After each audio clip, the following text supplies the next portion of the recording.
I walked in on my wife in a hotel room with my brother, and now they're begging me to keep quiet about their affair. I'm 35M, and my wife, Emma, 32F, has always been the love of my life. We've been together for 8 years, married for 5, and I never thought anything could shake our bond. My younger brother, Ryan, 30M, was always close to both of us. He and Emma got along well, and I always felt lucky that my family got along with my wife so easily. But recently, something changed. Emma started acting distant, working late, cancelling plans, and being glued to her phone more than usual. At first, I thought it was just stress from work. But then one day, I got a call from a friend that sent my whole world crashing down.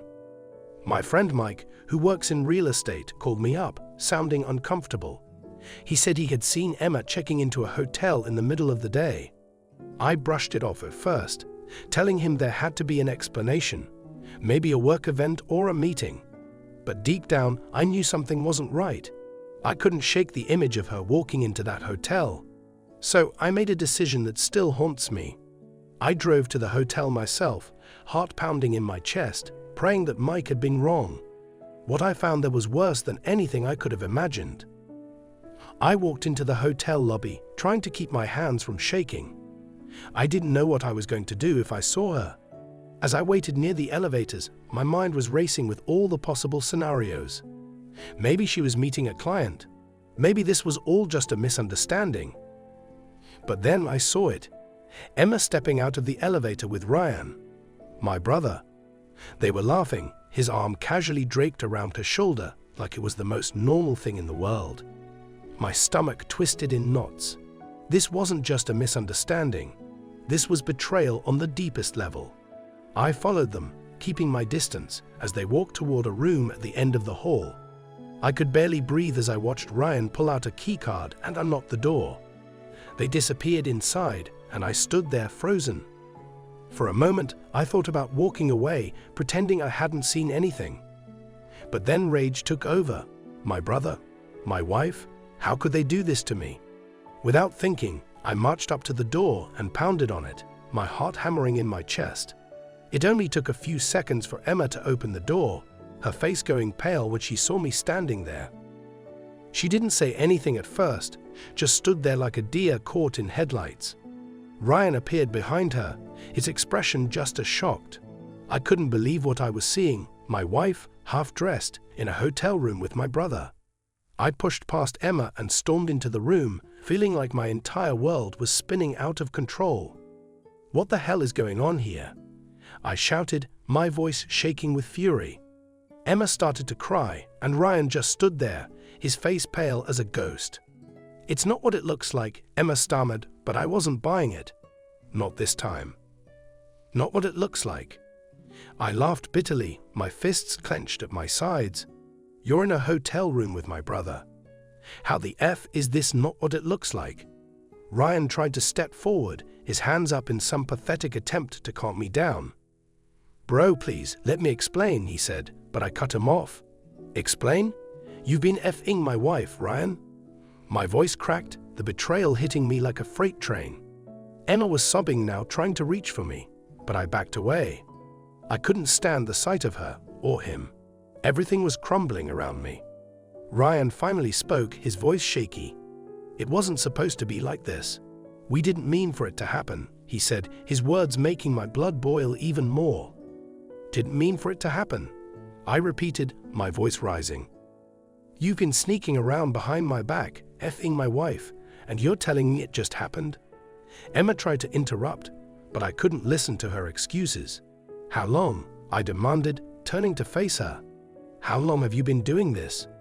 She hesitated, her eyes red and swollen from crying. "6 months," she whispered, and my heart shattered into a million pieces. 6 months.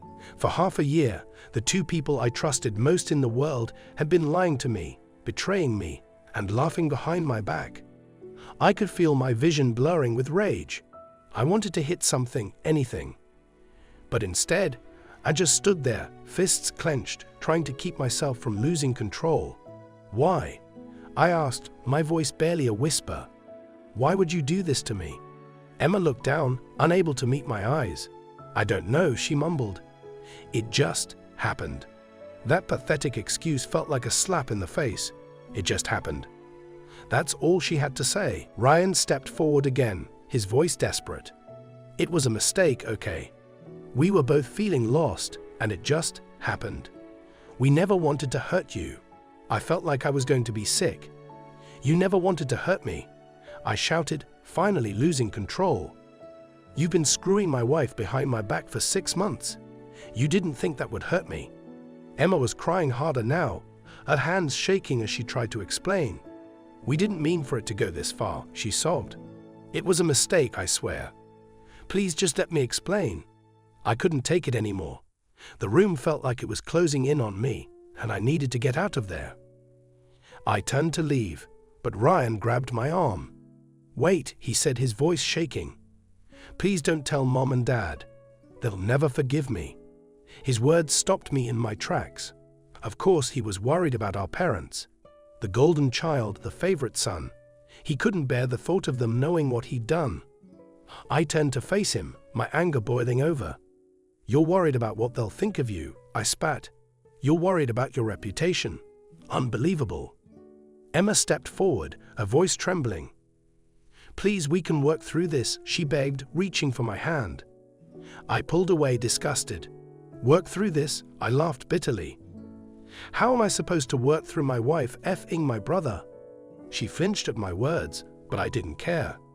I wanted her to feel the pain she'd caused me, the betrayal that was tearing me apart. You made your choice, Emma, I said coldly.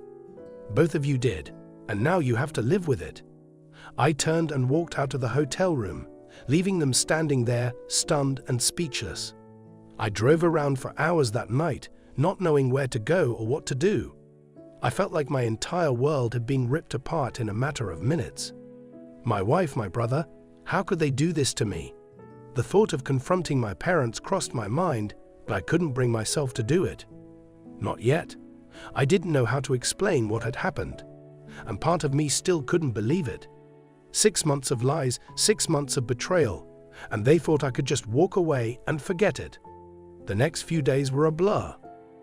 Emma tried calling me, texting me, begging me to come home and talk, but I ignored her. I needed space, time to figure out what the hell I was going to do. Ryan texted me too, pleading with me to keep quiet, to not destroy our family. The irony of his words wasn't lost on me. Destroy our family? He had already done that, but I couldn't make any decisions yet. I needed time. The rage, the pain, it was too much to deal with all at once. I stayed with a friend for a few nights, avoiding my family, avoiding any real confrontation. But eventually, I knew I had to face the situation. I couldn't hide forever. One evening, I drove back to the house I shared with Emma. My stomach was in knots, and I wasn't sure if I was ready to deal with her. But I couldn't stay away forever.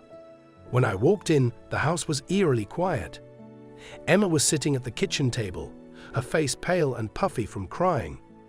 She looked up at me, her eyes filled with guilt and fear. "I'm so sorry," she whispered, but I didn't respond. I just stood there, staring at her, wondering how we'd gotten to this point. For a few minutes, neither of us said anything. The silence between us was suffocating. Finally, Emma broke down. "Please, can we just talk?" She sobbed, tears streaming down her face. "I know I messed up, but I love you. I don't want to lose you." Her words felt hollow. How could she claim to love me after everything she'd done? "You don't love me," I said, my voice cold. "If you did, you wouldn't have been sleeping with my brother for 6 months. Love doesn't look like this, Emma." She flinched at my words, her sobs growing louder, but I didn't feel any sympathy. I felt numb. Emma tried to explain herself, but nothing she said made sense. "It wasn't supposed to happen," she said between sobs. "I don't know how it started. It was a mistake, but I never meant to hurt you." I couldn't take it anymore. I slammed my hand on the table, making her jump. "A mistake?" I shouted. "Sleeping with someone once might be a mistake. But you've been effing my brother for months. Don't you dare tell me this was just a mistake." Emma collapsed into tears again, and for a moment I almost felt bad. Almost. But then the rage and betrayal came flooding back, stronger than ever. Ryan had been calling and texting me non-stop too. At first, I ignored him, but the anger was building inside me, and I needed to confront him. One evening, I drove to his apartment, barely able to contain my fury. When he opened the door, his face went pale. "Bro, we need to talk," he started, but I shoved past him and stormed inside. "There's nothing to talk about," I snapped. "You betrayed me, Ryan. You slept with my wife. How the F do you expect me to ever forgive you?" Ryan looked like he was going to be sick. "I'm sorry," he said weakly, but his apology meant nothing to me. I got in his face, my hands trembling with anger. "You think an apology is going to fix this?" I snarled. "You've ruined everything. You've destroyed our family." Ryan looked desperate, his eyes wide with guilt. I know I have ed up," he said, his voice breaking. "But please don't tell Mom and Dad. If they find out," his words sent a wave of rage through me. "You're still thinking about yourself," I yelled. "You're more worried about what Mom and Dad will think than about the fact that you've effing destroyed my marriage." Ryan opened his mouth to respond, but I didn't let him. I couldn't stand the sight of him anymore. I stormed out of his apartment, slamming the door behind me. As I drove away, the reality of the situation began to sink in. My brother was begging me to protect his reputation, while my wife was begging me to forgive her. But what about me? No one seemed to care about the pain I was in, the betrayal I was dealing with. All they cared about was damage control, about keeping their secrets hidden. I realized then that I had a decision to make. I could keep quiet, protect my brother and my wife, and try to move on, or I could burn it all down. The next few days were a blur. Emma kept calling, texting, begging me to come home. Ryan was just as relentless, pleading with me to keep the affair a secret. But I was done protecting them. I couldn't carry this burden anymore. One night, I decided to visit my parents. I wasn't sure how I was going to tell them, but they deserved to know the truth. When I arrived, they welcomed me with warm smiles, completely unaware of the storm I was about to unleash. My heart was pounding as I sat down in their living room, trying to find the right words.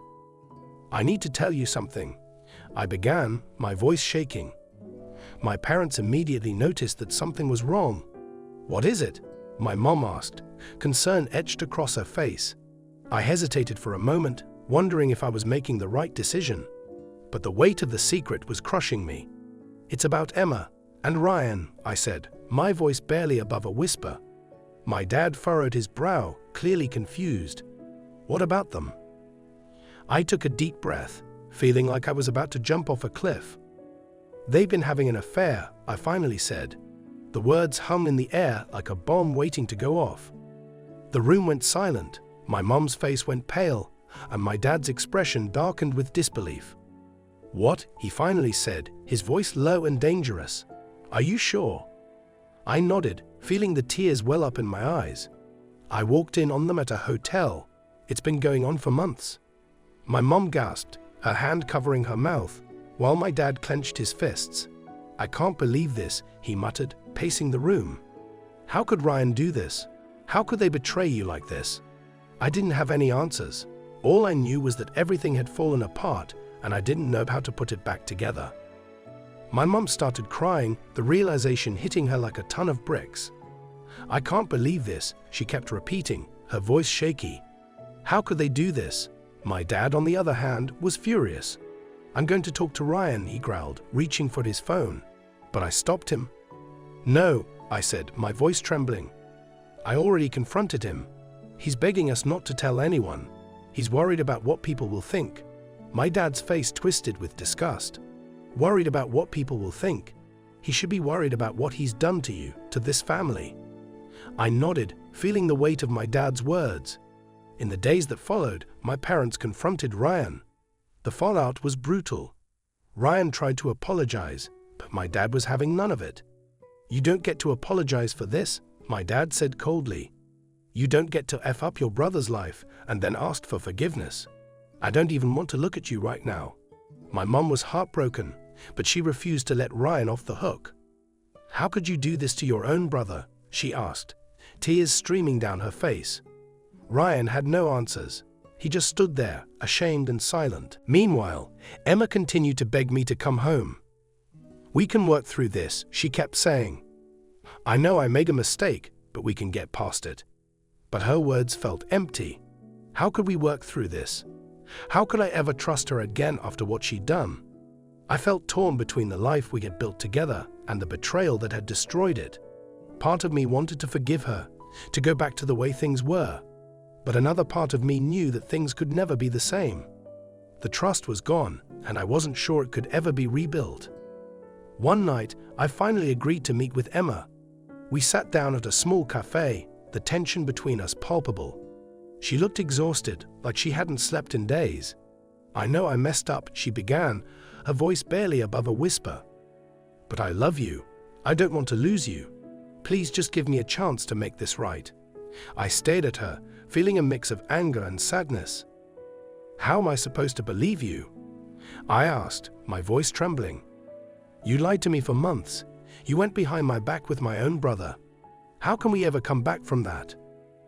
Emma reached for my hand, but I pulled away. "I'll do anything," she pleaded. "I'll go to therapy. I'll cut off contact with Ryan. I'll do whatever it takes to fix this." Her desperation was evident, but I wasn't sure if it was genuine or just the fear of losing everything. "You say that now," I said, shaking my head. "But how do I know this won't happen again? How do I know you won't lie to me again?" Emma was silent for a moment, tears spilling down her cheeks. "You have every right not to trust me," she admitted. "But I swear to you, I'll do everything in my power to make things right."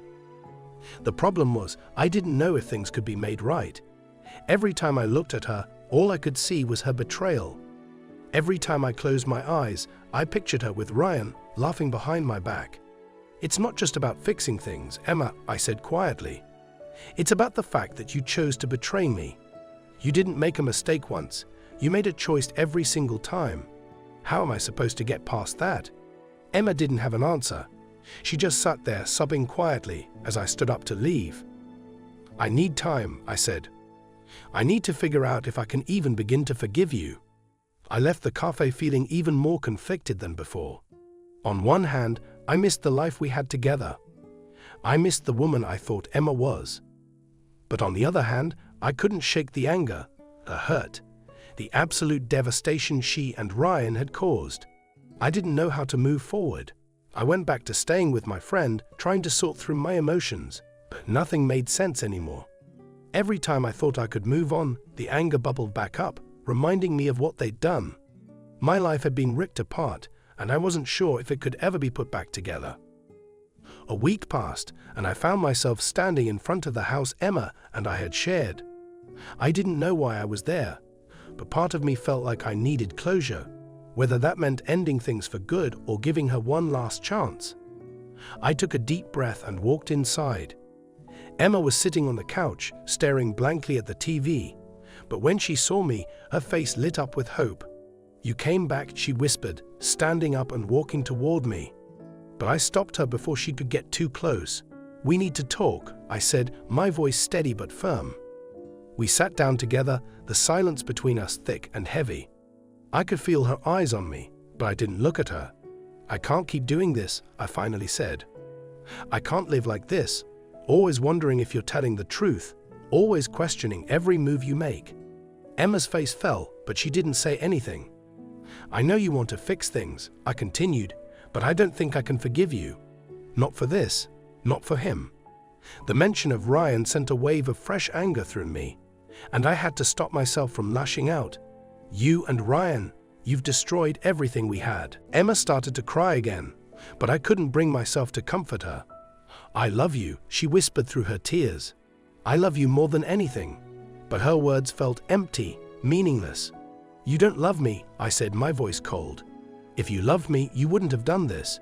You wouldn't have chosen him over me. Over us." Emma shook her head, her face contorted in pain. "It wasn't about choosing him," she said desperately. "I was lost. I didn't know what I was doing." I looked at her, feeling a strange mix of pity and anger. "You knew exactly what you were doing," I said quietly. We sat there for a long time, neither of us speaking. The weight of everything that had happened hung in the air like a dark cloud. Finally, I stood up. "I can't do this anymore," I said, my voice barely above a whisper. "I can't keep pretending that things will ever be the same." Emma's eyes filled with fresh tears. "Please," she whispered, "please don't leave me." But I knew it was too late. The damage had been done, and there was no going back. "I'm sorry, Emma," I said, my voice breaking, "but I have to go." And with that, I walked out the door, leaving her behind. That night, I packed up my things and officially moved out of the house. I didn't have a solid plan for what came next, but I knew I couldn't stay. The house, the memories, it was all too much. My friend offered to let me crash at his place indefinitely. And for now, that was enough. As I lay in bed that night, I couldn't help but think about how everything had fallen apart so quickly. In a matter of weeks, my life had been turned upside down. And now I was left to pick up the pieces alone. Ryan had been radio silent ever since our parents found out. He hadn't reached out again, and honestly, I was glad.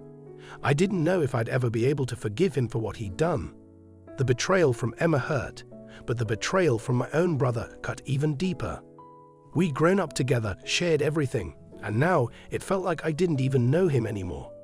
I wasn't sure if we'd ever speak again, and at this point, I wasn't sure if I even cared. Losing him felt inevitable after everything that had happened. As the days turned into weeks, I started to adjust to my new reality. It wasn't easy, but I was starting to come to terms with the fact that my marriage was over. There were moments when I missed Emma, moments when I wished things had turned out differently. But I knew deep down that I'd made the right decision. Staying with her would have only prolonged the pain. I needed to heal, and I couldn't do that with her in my life. Cutting her off was the only way forward, even if it hurt like hell. One afternoon, my mom called to check on me. We hadn't talked much since the fallout with Ryan, and I could tell she was still struggling with everything. "How are you holding up?" she asked gently. I sighed, unsure of how to answer. "I'm getting by," I said. "Some days are better than others." She was quiet for a moment, then she said, "I know this has been hard, but I want you to know that we're here for you. Your dad and I, we love you. We'll get through this together." Her words brought a lump to my throat, and for the first time in weeks, I felt a flicker of hope. That flicker of hope was all I needed to start rebuilding. It wasn't easy, and the road ahead was still filled with uncertainty, but I knew I had the strength to move forward. I started focusing on myself, reconnecting with old friends, picking up hobbies I'd abandoned, and slowly but surely, I began to feel like myself again. The betrayal still stung, and there were nights when the pain felt unbearable, but I wasn't going to let it define me.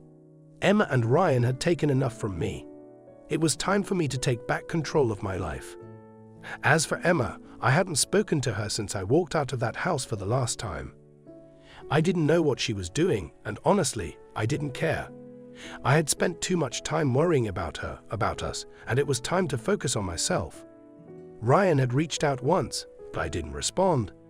Maybe one day we'd talk. Maybe one day we'd find some sort of resolution. But right now, I wasn't ready. I needed to heal, to figure out who I was without them in my life. That was my priority now. Looking back, I realized that this experience changed me in ways I never expected. It broke me down, but it also made me stronger. I learned that sometimes the people you trust the most will hurt you in ways you never imagined. But I also learned that you don't have to let that betrayal define you. I'm still healing, still finding my way, but I know that I'm going to be okay. I'm going to come out of this stronger than ever. And one day, I'll look back on all of this and know that walking away was the best decision I ever made.